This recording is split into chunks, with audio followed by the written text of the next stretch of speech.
Hi friends, आप सभी का स्वागत है हमारे इस यूट्यूब चैनल में। फ्रेंड्स, आज हम 69 बीपीएससी के क्रम में हिस्ट्री के वो टॉपिक करने जा रहे हैं जो हमेशा परीक्षा में पूछे जाते हैं। जैसा कि हड़प्पा सभ्यता, बुद्ध और जैन से जो सवाल पूछे जाते हैं, तो उन सारे सवालों को आज हम करने जा रहे हैं। ठीक है साथियों, बिना देरी के में स्टार्ट करेंगे आज का सेशन। हम स्टार्ट करते हैं। मानव द्वारा सर्वप्रथम प्रयुक्त कौन सा अनाज था? मानव द्वारा तो जौ प्रथम अनाज था, यानी कि मानव द्वारा सबसे पहला यूज करने वाला अनाज जौ था। ठीक है, मोस्ट इम्पॉर्टेंट। एक ही कब्र में 3 मानव कंकाल कहाँ से निकले हैं? तो ये दमदमा से निकले हैं। एक ही कब्र से 3 मानव कंकाल। ठीक है, नेक्स्ट है भारतीय उपमहाद्वीप में कृषि के प्राचीनतम साक्ष्य कहाँ से प्राप्त हुए हैं? तो कृषि का प्राचीनतम साक्ष्य आपका मेहरगढ़ से प्राप्त हुआ है। नेक्स्ट है एक जूते हुए खेत की खोज कहाँ की गई? तो जूते हुए खेत की खोज कालीबंगा से की गई। मोस्ट इम्पॉर्टेंट सवाल। आइए कुछ बस्ती और नदियां देख लेते हैं। जैसे कि हड़प्पा रावी नदी के किनारे बसा हुआ है, कालीबंगा घग्गर नदी के, लोथल भोगवा नदी के, रोपड़ आपका सतलज नदी के किनारे स्थित है। मोस्ट इम्पॉर्टेंट सवाल है। संधो सभ्यता एक महान स्नानागार कहाँ से प्राप्त हुआ है? तो महान स्नानागार ये मोहनजोदड़ो से प्राप्त हुआ है। Most important. हड़प्पीय स्थल और वो कहाँ पे अभी फिलहाल में स्थित है, करंट में, उसको देख लेते हैं।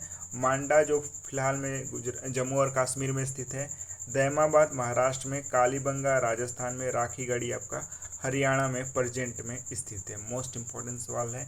निम्न में से किस हड़प्पा कालीन स्थल से हल का टेराकोटा प्राप्त हुआ है? यानी कि हल कहाँ से प्राप्त हुआ है?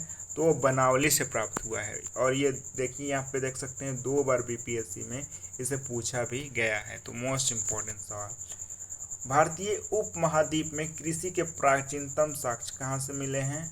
तो कृषि के प्राचीनतम साक्ष्य उपमहाद्वीप, यहाँ देखिए उपमहाद्वीप में कृषि के प्राचीनतम साक्ष्य आपका लहुरा देव से मिला है।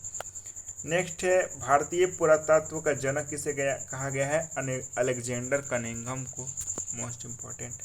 आइए कुछ हड़प्पा स्थल और जो नदियां के किनारे स्थित है उसको देख लेते हैं। हड़प्पा रावी नदी के किनारे, मोहनजोदड़ो सिंधु नदी के किनारे, कालीबंगा घग्गर नदी के किनारे, लोथल भोगवा रोपड़ सतलज, मांडा चेनाब नदी के किनारे। ठीक है, दैमाबाद आपका प्रवरा नदी के किनारे, आलमगीरपुर हिंडन नदी के किनारे, सूतकांगडोर दासक नदी के किनारे और भगवानपुर आपका सरस्वती नदी के किनारे स्थित है। ठीक है, सिंधु सभ्यता के बारे में निम्न में से कौन सा कथन असत्य है? असत्य कथन जो है ना हमको। नगरों में नलियों की सुदृढ़ व्यवस्था थी, बिल्कुल थी। व्यापार और वाणिज्य उन्नत दशा में थे, ठीक है, व्यापार होता था। मातृदेवी की उपासना की जाती थी, बिल्कुल बात सही है। लोग लोहे से परिचित थे, ये बात गलत है। लोग लोहे से परिचित नहीं थे। सिंधु सभ्यता के लोग लोहे से बिल्कुल परिचित नहीं थे। Most important. नेक्स्ट है भारत में हड़प्पा का वृहत स्थल, यानी कि भारत में हड़प्पा का सबसे बड़ा स्थल कहाँ पे है? राखीगढ़ी में स्थित है। मोस्ट इम्पॉर्टेंट सवाल है। महात्मा बुद्ध का महापरिनिर्वाण कहाँ हुआ? तो महाबुद्ध का महापरिनिर्वाण आपका कुशीनगर में होता है। और ये देखिए कितने बार बीपीएससी और यूपीपीसीएस में पूछा है, तो आप समझ सकते हैं कितना महत्वपूर्ण ये सवाल है। बुद्ध ने सर्वाधिक उपदेश दिए थे, कहाँ पे दिए थे? तो श्रावस्ती में सबसे ज़्यादा उपदेश बुद्ध ने दिए थे।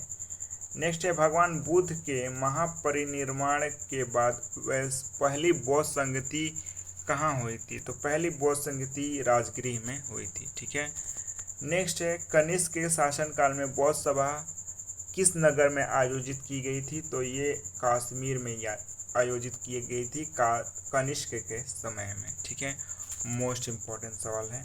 आइए महात्मा बुद्ध से कुछ रिलेटेड क्वेश्चन देख लेते हैं। जैसे कि जन्म का प्रतीक कमल था, प्रथम प्रवचन धर्म चक्र प्रवर्तन कहा गया, महाबोधि ये बोधि वृक्ष था, गृहत्याग का प्रतीक आपका घोड़ा था। ठीक है, मोस्ट इम्पोर्टेंट सवाल। तो साथियों उम्मीद करते हैं कि वीडियोज आपको बहुत अच्छा लगा होगा। साथियों हम वो सवाल चुन चुन कर लाते हैं जो आपके परीक्षा के दृष्टिकोण से अत्यंत महत्वपूर्ण है। तो उम्मीद करते हैं कि आप वीडियोज़ को ज़रूर लाइक कीजिएगा, शेयर कीजिएगा और सब्सक्राइब करना बिल्कुल ना भूलिएगा। धन्यवाद आप सभी का साथ।